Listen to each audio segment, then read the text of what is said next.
أعوذ بالله السميع العليم من الشيطان الرجيم.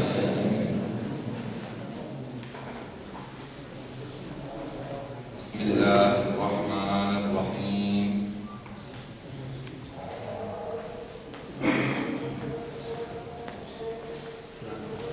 الحمد لله الذي لا يبلغ مدحته القائلون ولا يحصي نعماءه العادون ولا يؤدي حقه المجتهدون. فطر الخلائق بقدرته ونشر الرياح برحمته وودد بالصخور ميدان أرضه.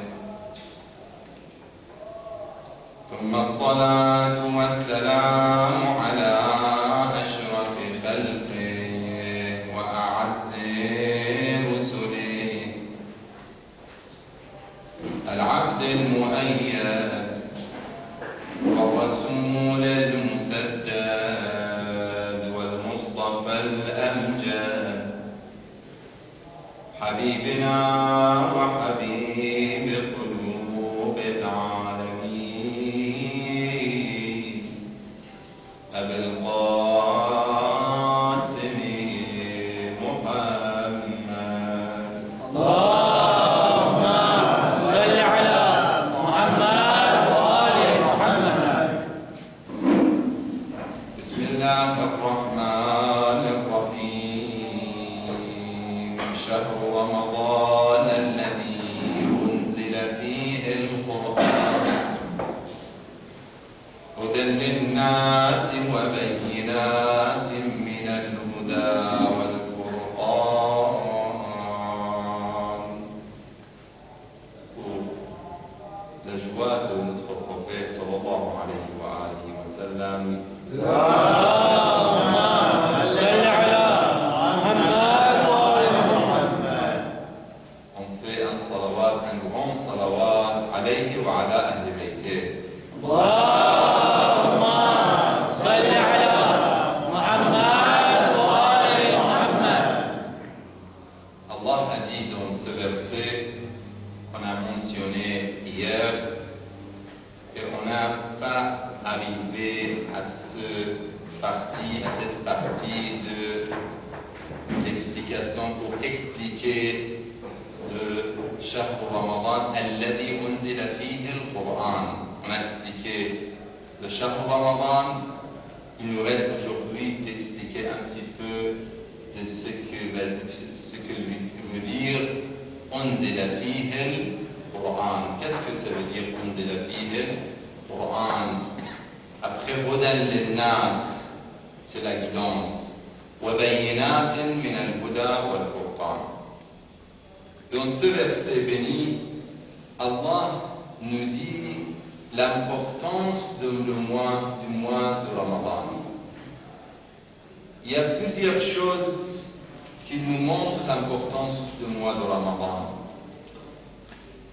Si on demande, hier on demandait de la philosophie du mois de Ramadan. On a expliqué hier soir l'importance du mois béni de Ramadan pour le taqwa. Il nous aide pour le taqwa. La'allakum tattaqoun. Un des philosophies du mois de Ramadan, c'est le taqwa. Deuxième chose, l'ikhlas. Comme Sayyida Fatima salamullah alayha.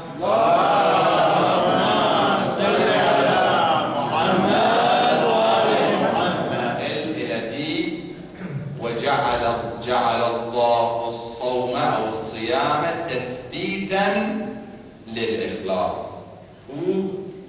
Pour faire le ikhlas profond dans la société. Parce que les gens, malheureusement, ils ont le problème dans le ikhlas. La plupart des gens. Nous tous, on est épreuvés par le ikhlas. Est-ce que nos actions sont pour Allah subhanahu wa ta'ala ou pour nous-mêmes? C'est ça la deuxième question. Et aussi, si on se demande, mais pourquoi le mois de Ramadan est aussi important? Pourquoi pas les autres mois? On dit c'est le mois, vous savez, Allah subhanahu wa ta'ala a fait différence entre les choses, entre les temps, entre les créatures, entre toutes les choses, il y a des différences. Allah a créé les temps. On voit qu'il y a des temps qui sont plus importants que les autres. La même chose dans les endroits. Tous les endroits ne sont pas pareils. On voit qu'il y a des endroits qui sont plus sacrés. Il y a des endroits qui sont les meilleurs endroits. Comme le Baytullah al-Haram. Une prière à la Mecque et dans Baytullah al-Haram, il est égal à 1 million de prières, ou 100 000, pardon, je me doute, 100 000, je pense 100 000 prières. Et la même chose pour le Masjid al-Rasoul, et la même chose pour Masjid al-Koufa, Karbala et Al-Ha'ir al-Husayni. Il y a des endroits qui ne sont pas pareils. Vous savez, Karbala, même avant qu'Allah crée le Kaaba, avant qu'il soit le Kaaba, Karbala était là aussi, il était béni pour certains mufassirin. Karbala est très important. Koufa, Najaf, Amir al-Mu'minin, quand il est enterré au Najaf, vous savez, il est enterré à côté de qui? Assalamu alayka wa ala ضجيعيك آدم ونوح وعلى جاريك هود وصالح. Tout est préparé. La même chose le temps. Le temps, il y a des temps qui est plus sacré, plus béni. Il y a des temps qui sont moins.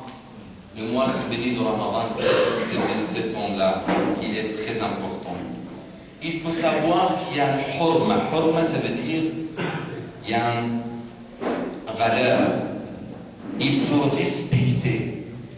Si le mois de Ramadan est là, c'est pas pareil, c'est pas comme les autres mois, c'est pas comme les autres heures. Ayyam ou afdal al-ayyam, c'est le meilleur jour, le meilleur mois, tout ça, on sait tout ça.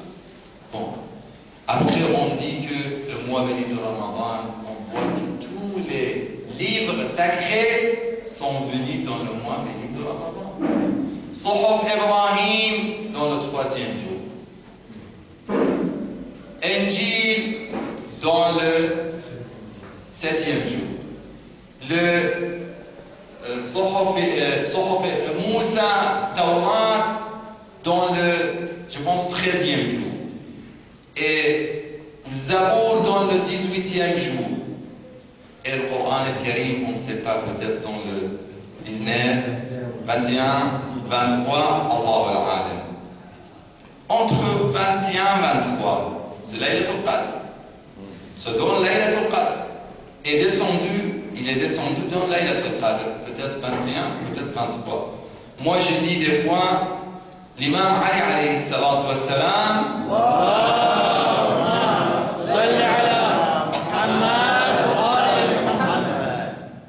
il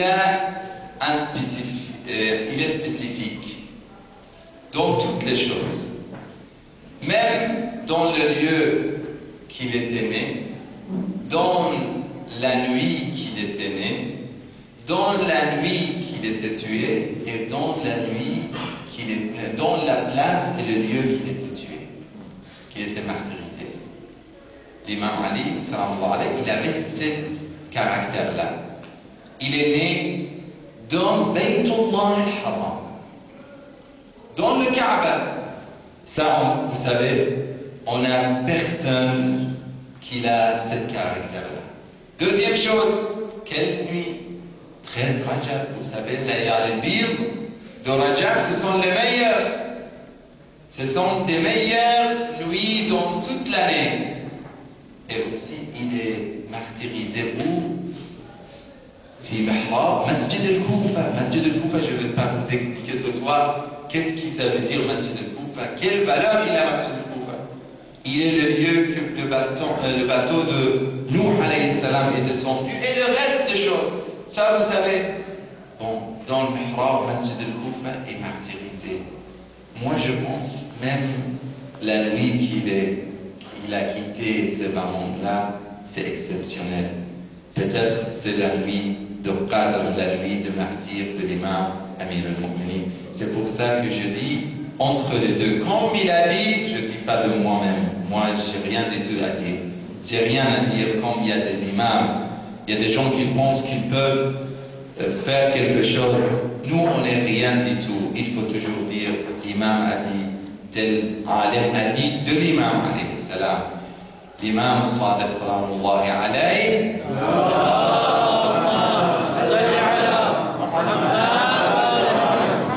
Il a dit que c'est pas difficile parce qu'il y a quelqu'un qui a insisté. Oh imam, dites-moi quelle nuit est Laylatul Qadr. Il a dit c'est pas difficile à faire 2 nuits, 21 et 23, c'est pas difficile.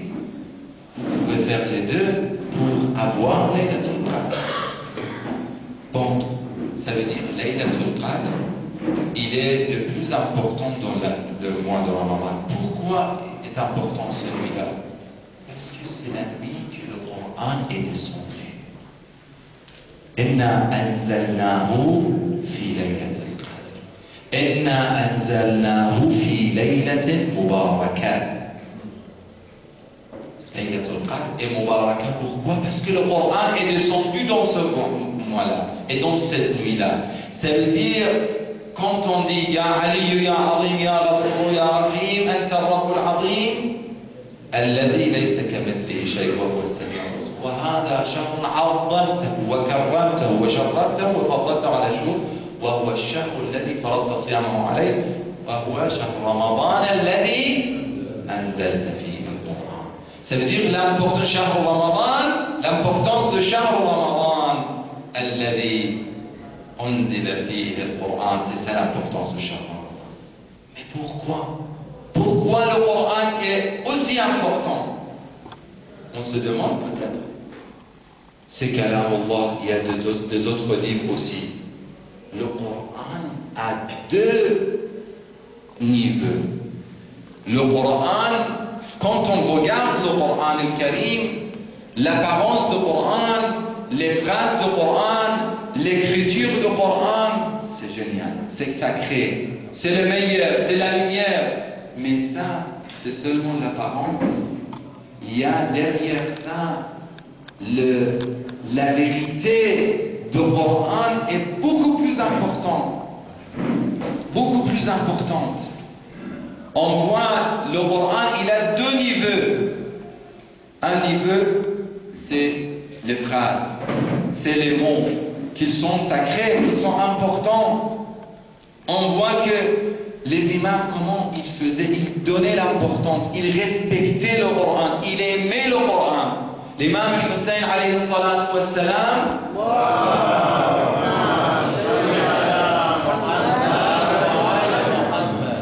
il a dit la nuit de Ashura, vous savez ça? Il a juré à Allah. Il a dit Wallahi, Wallah inni uhibbu as-salat wa tilawat al-Quran. Je jure à Allah que j'aime la prière et la lecture du Coran. L'imam alayhi salatu wassalam, il lisait toujours le Coran dans la nuit et dans les jours, et avec une belle voix, salawatullah alayhi. L'imam alayhi salam, il respectait le prof de Coran. Alhamdulillah, vous avez des profs de Coran, vous avez l'école de Coran, vous avez tout ça. Ça, c'est important. Il faut profiter. Vos enfants profitent. L'imam alayhi salam, un jour, quand le prof a terminé d'apprendre, d'enseigner Surat al-Hamd à Ali al-Akbar, l'imam a donné 2000 dinars, un sac de dinars, beaucoup de dinars. Et aussi, il a donné des pierres valeureuses pour le muallim al-Coran. D'une manière, il était beaucoup, il pouvait toucher la bouche il pouvait remplir la bouche de ce ostad, ce prof. Il y a certains compagnons, ils ont dit, Ya Rasulallah, c'est beaucoup. Qu'est-ce que vous donnez pour Surat al-Hajj? Il a enseigné à Ali l'Akbar Surat al-Hajj, vous donnez tout ça. 2000 dinars, ça veut dire des milliers et des milliers d'euros d'aujourd'hui. Il a dit oui, la valeur du Coran est beaucoup plus que ça. C'est une leçon pour nous. Mais comment lire le Coran? L'imam a dit combien on lit le Coran? Dans le mois de Ramadan, c'est le mois du Coran. C'est Rabi'ul Coran, c'est le printemps du Coran. L'imam Rida alayhi salatu wa salam,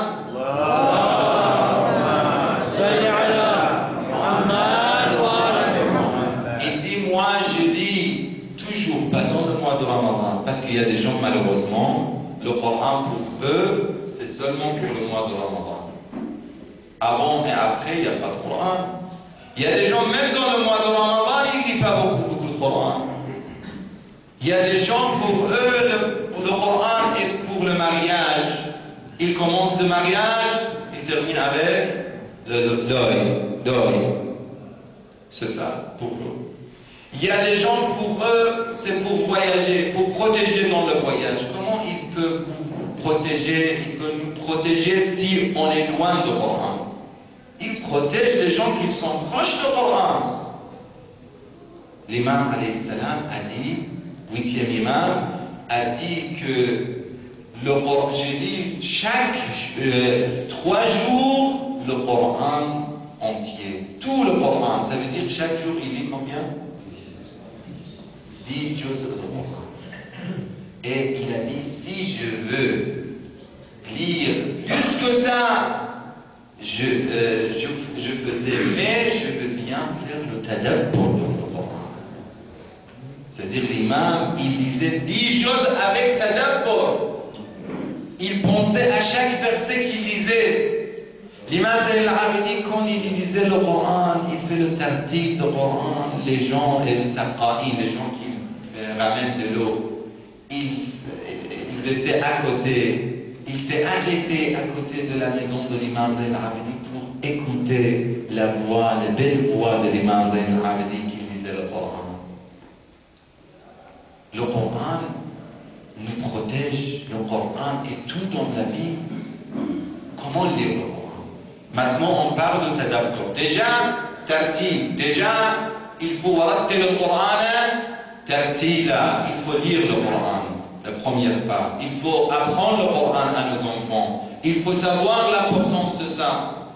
Il faut savoir que, comme on a déjà dit, la maison qui a le Coran, il y a le baraka. La maison qui a la musique et le danse et ce genre de choses, il y a le shayatin. Bon, après on vient comment faire le tadabbur. Le tadabbur, afala yatadabbaruna al-Qur'an. Comment on fait le tadabbur? Le tadabbur, on ne peut pas le faire sans mettre à côté l'aqfal. Aqfal, ça veut dire il est bloqué. Il y a des cœurs qui sont bloqués. Comment ouvrir les cœurs bloqués? Ça, c'est dans les nuits prochaines. Parce que c'est pas le temps, il n'y a pas le temps pour ça. Afala yatadabbaruna al-Qur'an am ala qulubin aqfaluha. Il faut des clés. Toujours il faut les clés.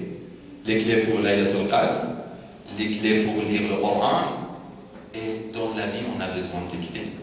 Ça, c'est la deuxième chose. Après le tadabbur, je vais vous dire un exemple. Maintenant, vous lisez le Coran.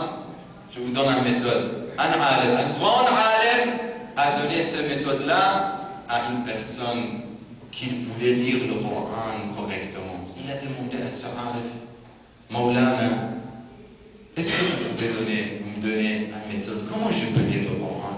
Chaque fois que je lis, je vois que je ne suis pas dans le bon chemin. Je ne profite pas le maximum. Il a dit, je vous demande. Chaque fois que vous lisez le Coran, vous considérez que vous êtes devant l'imam, alayhi salam. Devant un des imams, alayhi salam. Déjà, excusez-moi, il a dit, vous pensez que je suis moi, je suis votre prof, je suis devant vous. Il lisait avant deux choses, trois choses. Quand il a pensé que mon ustad, alim, marja, alim kabir, il est devant moi, il a commencé à lire, il n'a pas pu lire plus qu'un sourate. Après quelques jours, il est venu vers le alim. Il a dit, comment vous êtes? Il a dit, je ne peux plus lire 3 choses ou 4 choses dans chaque jour. Mon cas, c'est comme ça. Il a dit, maintenant, pense que vous êtes devant l'imam, alayhi salam. Il a commencé à lire le Coran. Maintenant, il n'a pas pu lire plusieurs versets, plus que plusieurs versets. Il est venu vers lui, il a dit, maintenant, pense que vous êtes devant le prophète, sallallahu alayhi wa sallam. Il a dit que j'ai essayé de faire ça. J'ai lisé quelques versets, très peu de versets, et c'était fini. À la fin, il a dit, maintenant, pense que vous êtes en train de lire le Coran devant Allah subhanahu wa ta'ala. Il a dit, je ne peux même pas continuer un verset. Vous voyez, nous, on lit le Coran pour Allah normalement, mais on ne pense pas comme ça. Il faut vraiment penser, il faut vraiment concentrer à qui on lit le Coran. Et si on fait ça, ce ne sera pas pareil. Notre lecture va changer. On voit que le Coran, dans le verset coranique, il nous dit que le Coran, j'ai expliqué qu'il y a 2 niveaux de Coran. Pour savoir les valeurs de Ahl al-Bayt, il faut savoir quel bienfait vous avez. Comment on est les amoureux de Ahl al-Bayt, quel ni'ma on a. Alhamdulillah, alladhi hadana li hadha. Wa ma kunna linahtadiya lawla an hadana Allah. Si on n'a pas Ahl al-Bayt, on ne peut pas comprendre le Coran. والراسخون قل ولا يعلم تأويله إلا الله والراسخون في العلم. Si on veut apprendre le Coran, c'est par Ahl al-Bayt alayhi salam. Pourquoi? On voit que Surat al-Qadr et Surat al-Dukhan et le reste de Surat, ils nous parlent de 2 choses. Une fois Inzal, une fois Tanzil. Ce soir, c'est un petit peu scientifique, mon sujet. J'espère que vous ne soyez pas fatigués de ça et vous concentrez un petit peu parce que c'est quelque chose de très important pour savoir. Et pour savoir la valeur de Ahl al-Bayt. Il y a l'Inzal, il y a le Tanzil. Il y a 2 choses. Des fois, on dit, comme Surat al-Qadr, Inna anzalnahu fi laylat al-Qadr. Dans Surat al-Dukhan, Inna anzalnahu fi laylat al-Mubarakah. Shahru Ramadan alladhi unzila fihi al-Quran. C'est quoi la différence? La différence, c'est là. Une fois le Coran est venu tout d'un coup, un seul fois, c'est le Inzal. Shahru Ramadan alladhi unzila. Dans un seul fois, il est descendu sur le cœur de notre prophète sallallahu alayhi wa sallam. Ça, c'est un côté. Il y a des fois Tanzil. Wa nazzalnahu tanzila. Le Coran, litaqra'ahu ala an-nas ala mukthil wa nazzalnahu tanzila. L'autre manière de descendre le Coran, c'est le verset par verset. Dans chaque occasion, dans chaque situation, il y avait des versets qui sont venus pendant 23 ans. Il y a le Inzal et il y a le Tanzil. Il y a 2. Le Tanzil, c'est le niveau qu'on a parlé, le premier niveau de Coran. C'est le verset. Dans chaque occasion, on a un verset. Mais le Inzal, qu'est-ce que ça veut dire? Inna anzalnahu. Ça veut dire qu'il est descendu sur le corps de notre prophète. Comment est descendu? C'est quoi l'importance du prophète? C'est quoi l'importance des imams? Est-ce que les imams, ils ont un rôle? Oui, mes frères et sœurs. Les imams, c'est eux. L'imam Jabir ibn Abdullah, il a demandé au prophète, il a dit, après toi, le Coran va descendre à qui dans Laylat al-Qadr? Parce qu'il savait que le Coran, il faut qu'il descende sur quelqu'un. Après toi, il va descendre à qui? parce que chaque année dans Laylatul Qadr, le Coran descend. Il a dit aux imams après moi. C'est ça l'importance des imams. والكتاب المبين إنا أنزلناه قرآنا عربيا لعلكم تعقلون وإنه في الكتاب لعلي حكيم. Dans le verset de Surat al-Zukhruf, Allah a dit إنا أنزلناه قرآنا عربيا لعلكم تعقلون. On lui a descendu Coran dans la langue arabe. Ici, c'est le premier livre, c'est les versets, c'est le livre qu'on voit devant nous. Coran arabien, la'allakum ta'qilun. Pour peut-être vous apprenez, peut-être vous comprenez. Même ça, on ne peut pas le comprendre sans Ahl al-Bayt. Wa innahu, ici maintenant, il parle de deuxième degré, de haqiqatul Coran. On dit haqiqa, le haqiqatul Coran. C'est où وَإِنَّهُ فِي الْكِتَابِ. Il est dans الْكِتَابِ. الْكِتاب, c'est chez Allah subhanahu wa ta'ala. C'est le lawh al-mahfouz. وَإِنَّهُ فِي الْكِتَابِ لَدَيْنَا. Le verset il dit chez nous. لَدَيْنَا لَعَلِيٌّ. Ali, ça veut dire quoi? Ali, oh, exactement. Ali Hakim. Hakim, ça veut dire quoi? Hakim, fermé. Muhkam, on dit muhkam. On dit en Gujarati ou pas, muhkam, quelque chose muhkam, ça veut dire il est fermé. Ça veut dire on ne peut pas le toucher. N'importe qui ne peut pas toucher cette chose-là. Il est muhkam. Fi al-kitabi la'aliyyun hakim. C'est pour ça qu'on a le Coran, avant qu'il soit les versets qu'on voit, qu'il est descendu dans 23 ans. Il était là, le Coran était là, mais avant ça, le Coran est chez Allah, fi al-kitab. Le Coran, il a le rôle principal dans la création. Le Coran, c'est, on dit, kitabun, uhkimat ayatuhu, uhkimat, muhkam, basté, ou, comment dire, fermé. أحكمت آياته ثم فصلت تفصيل ثم détaillé. Il était détaillé après ça, mais déjà il était muhkam.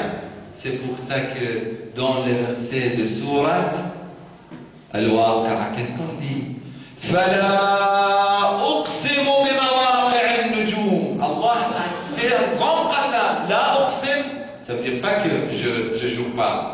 Je jure certainement, très fortement, c'est dans la langue arabe. Là, c'est pas toujours pour dire non. Ici, pour faire d'acquis, pour la certitude. Fala uqsimu bimawaqi'in nujum. Je fais le jurement, je jure bimawaqi'in nujum, la place des étoiles.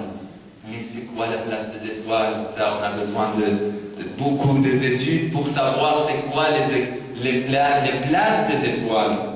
Alhamdulillah, à Paris, on avait certains discours. On a demandé des gens scientifiques, même qu'ils venaient et qu'ils faisaient des discours pour savoir les valeurs scientifiques du Coran. Ça, c'est intéressant. مواقع النجوم وإنه الله dit certes وإنه لو تعلمون لقسم عظيم.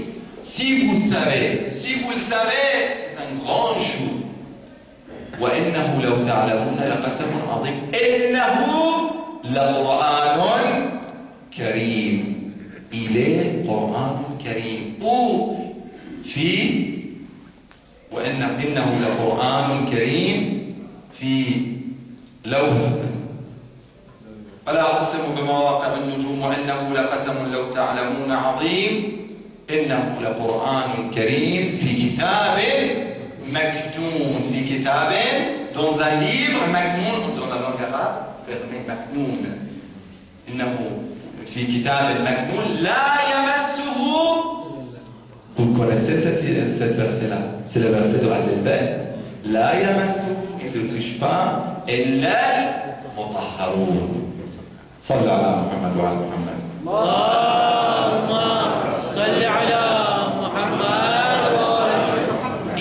touche pas que le mutahharoun. Donc il y a différence dans la langue arabe entre mutahharoun et mutatahhirin. Mutatahhiroun, on fait le wudu pour mettre la main sur les versets du Coran. Sinon, c'est haram. N'est-ce pas? Ça, c'est, on dit tatahhur. Quelqu'un qui fait le wudu, tatahhur. Mais mutahharoun, qui sont les gens qui sont purifiés par Allah subhanahu wa ta'ala. Comme le verset, Innama yuridu Allah liyudhiba ankum rissa ahl al-bayt wa yutahhirakum tathira.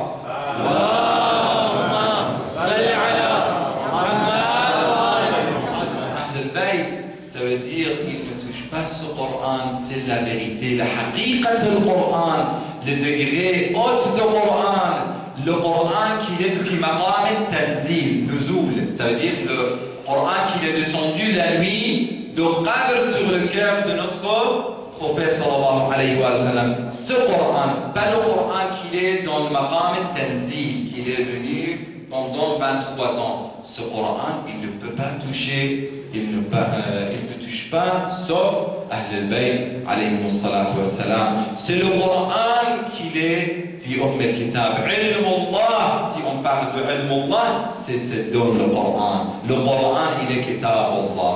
À cette signification-là. C'est pour ça, vous connaissez tous l'histoire de l'imam Sadiq salawatullah wa salamuhu alayhi.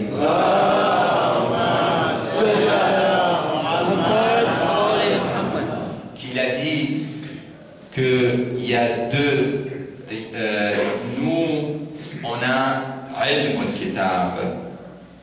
Et Asif ibn Balkhiya, il avait ilmun min al-kitab. Ilm al-kitab dans la langue arabe, ça veut dire la science de Coran. C'est ilm al-kitab, la science de livre. Ça veut dire toutes les informations qui sont chez Allah subhanahu wa ta'ala. Fi al-kitab. Toutes les sciences, le lawh al-mahfuz. Ça, ilm al-kitab. Qui a ilm al-kitab? C'est Ahl al-Bayt. C'est dans la version coranique, on dit Bismillah ar-Rahman ar-Rahim. Bismillah ar-Rahman ar-Rahim. ومن عنده علم الكتاب قل كفى بالله شهيدا بيني وبينكم ومن عنده علم الكتاب. C'est quelqu'un qui a ilm al-kitab. Dans Surat al-Naml, il a dit que وقال الذي عنده علم من الكتاب أنا آتيك به قبل أن يرتد إليك طرفك. Asif ibn Balkhiya, il était le vizir ou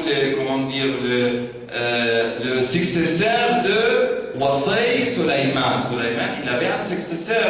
Et ce Wasi, il était Asif ibn Balkhiya. Quand le djinn, vous connaissez l'histoire, il a demandé qu'il ramène la trône de Balqis. قال الجن قال عفريت من الجن أنا آتيك به قبل أن تقوم من مقامك. Je ramène le trône avant que vous vous élevez. وقال الذي عنده علم من الكتاب. Mais la personne qui avait ilm min al-kitab, il avait un petit peu de science de kitab. L'imam Sadiq alayhi salatu wa salam a dit cette men al-tab'idiyya, on doit dire dans la langue arabe, men ici ça veut dire deux. Ces deux min al-kitab, il est comme un goutte d'eau qui a un oiseau, il vient, il prend un petit peu de l'eau dans son nec, il prend dans son nec un petit peu de l'eau, d'où d'un grand océan. D'un grand océan. C'est quoi la comparaison entre cette goutte d'eau et entre l'océan? Ça, c'est même ici, c'est aussi petit. Le compagnon de l'imam sallallahu alayhi wa sallam a dit, mais c'est très peu. Il a dit non, c'est pas peu. Parce que ça, Allah a dit ilmun min al-kitab fanasabahu Allah ila nafsih. Ça veut dire il a un petit peu de science de qui? d'Allah. C'est pas un petit peu de science de l'université ou de l'école. C'est un petit peu de science d'Allah. C'est pas peu, c'est beaucoup. Mais oui, si on le compare avec la science de l'Allah عنده علم الكتاب قل كفى بالله شهيدا بيني وبينكم ومن عنده علم الكتاب. Dans le verset de Sourate Al-Ra'd, on voit que Allah subhanahu wa ta'ala a donné ce titre-là à l'imam Ali. C'est le prophète a dit. Il a dit, celui qui a ilm al-kitab, ça veut dire pas la science de kitab. La science, ça veut dire la science, toutes les sciences de kitab. Vous voyez, pas un petit peu de science de kitab. C'est lui, il est l'imam Amir al-Mu'minin, Ali ibn Abi Talib.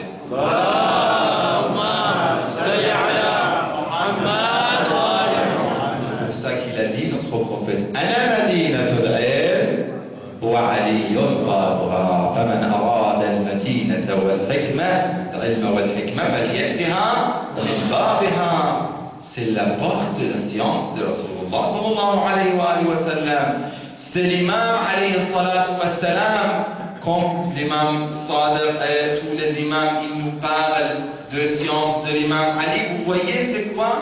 Il y a 73 isms. 73 isms qui sont les sciences d'Allah subhanahu wa ta'ala. Allah a donné les 72 à l'imam alayhi salatu wa salam. Et un, il est seulement pour lui. Mais 72 isms pour les imams alayhi salatu wa salam. Mais pour le reste, ils n'ont pas ça. Ils n'ont même pas un ou deux isms de Asma'ullah. C'est ça la valeur de Ahl al-Bayt, salawatullah wa salamuhu alayhim. On voit un jour pour savoir comment le prophète et comment Amir al-Mu'minin était proche de notre prophète. Ils sont venus vers l'imam à l'époque de premier calife. Ils sont venus vers le calife. Il y a un grand alim de juifs, un grand savant de juifs. Il est venu vers le premier calife. Il a dit, vous êtes le calife des musulmans, n'est-ce pas? Il a dit oui. Il a dit, j'ai entendu de votre prophète. J'aimerais bien que vous m'expliquiez et vous faites décrire votre prophète pour moi. Le akhlaq de votre prophète, le caractère de votre prophète, l'importance de votre prophète. Ici, le premier calife, il a pensé, il a regardé. Il voulait donner une réponse, mais c'est pas facile. Il est devant un grand savant juif. S'il donne n'importe quelle réponse, peut-être les gens ils vont dire quelle réponse, ça va pas être normal. Il a dit, moi, je vous envoie vers quelqu'un qui était toujours avec le prophète. C'est Bilal. Bilal est très proche du prophète. Allez-y vers Bilal, peut-être qu'il va vous expliquer le caractère et les valeurs et l'akhlaq de votre prophète. Il est venu vers Bilal. Il a dit, Bilal, racontez-moi de votre prophète. Il a dit, moi je vous raconte, c'est pas mon rôle. Ce qu'il vous raconte, c'est sa fille, Fatima. Il est venu, il a frappé la porte. Derrière la porte, Ya Bint Rasulillah, pouvez-vous me raconter de votre père? Pouvez-vous me raconter et décrire votre père, Rasulullah? Elle a dit, mais c'est mieux de partir chez Nafs Rasulillah, chez Amir al-Mu'minin Ali ibn Abi Talib.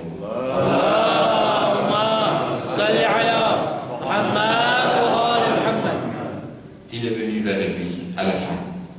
Il a dit, Ya Ali, comme si on veut dire, maintenant vous ne m'envoyez pas vers quelqu'un d'autre. Il a dit non, je vous explique. Il a dit, qu'est-ce que vous voulez savoir? Il a dit, décrivez-moi votre prophète. Akhlaq de votre prophète, l'importance, la science. Il a dit, comment je peux vous décrire notre prophète? Comment je peux faire ça? Est-ce que vous pouvez me décrire la création? décrire ces bas mondes-là, les ciels, le soleil, la terre. Il a dit non, je ne peux pas. Comment je peux faire ça? إن في خلق السماوات والأرض واختلاف الليل والنهار لآيات لأولي الألباب الذين يتفكرون في خلق السماوات والأرض ربنا ما خلقت هذا باطلا.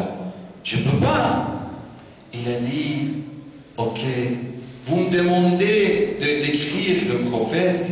Dans le Coran, Allah a dit وَمَا مَتَاعُ الدُّنْيَا إِلَّا قَلِيلٌ. Ça veut dire tout ce monde-là dans les yeux d'Allah subhanahu wa ta'ala et pour Allah subhanahu wa ta'ala c'est petit, c'est rien du tout. Mais lui-même Allah dans le Saint Coran, qu'est-ce qu'il a dit? Vous voyez l'importance du Coran. Mufassir le Coran c'est qui? C'est comme ça qu'on comprend le Coran, on comprend la valeur de l'imam Ali, la valeur de notre prophète. Il a dit, mais Allah subhanahu wa ta'ala dans le Saint Coran, il a dit pour son prophète وَعَلَّمَكَ مَا لَمْ تَكُنْ تَعْلَمْ وَكَانَ فَضْلُ اللَّهِ عَلَيْكَ عَظِيمًا. Allah vous a appris ce que vous ne saviez pas, Ya Rasulallah. Et وَكَانَ فَضْلُ اللَّهِ عَلَيْكَ عَظِيمًا, ça veut dire Allah vous a appris beaucoup de choses avec Azama. Le mot Azama, on ne le voit pas sauf pour le prophète sallallahu alayhi wa sallam. Un autre verset, vous connaissez ce verset-là? وَإِنَّكَ, Amir al-Mu'minin a dit وَإِنَّكَ لَعَلَى خُلُقٍ عَظِيمٍ. On ne voit pas la majesté dans le Coran sauf pour Rasulullah sallallahu alayhi wa sallam. Dans deux choses, vous voyez, faites attention mes frères et sœurs, très important pour le savoir, et deuxième chose pour le akhlaq. وَإِنَّكَ لَعَلَى خُلُقٍ عَظِيمٍ. On demande à Allah subhanahu wa ta'ala qui nous donne le savoir du Coran par Ahl al-Bayt alayhim as-salatu was-salam. Allahumma ahyina hayata Muhammadin wa ali Muhammad. Allahumma amitna mamata Muhammadin wa ali Muhammad. Allahumma la tufarriq baynana wa bayna Muhammadin wa ali Muhammad. ارزقنا في الدنيا زيارتهم وفي الآخرة شفاعتهم يا كريم إلى أمواتنا وأموات الحاضرين وإلى من مات على الإيمان نهدي ثواب سورة المباركة الفاتحة مع الصلوات.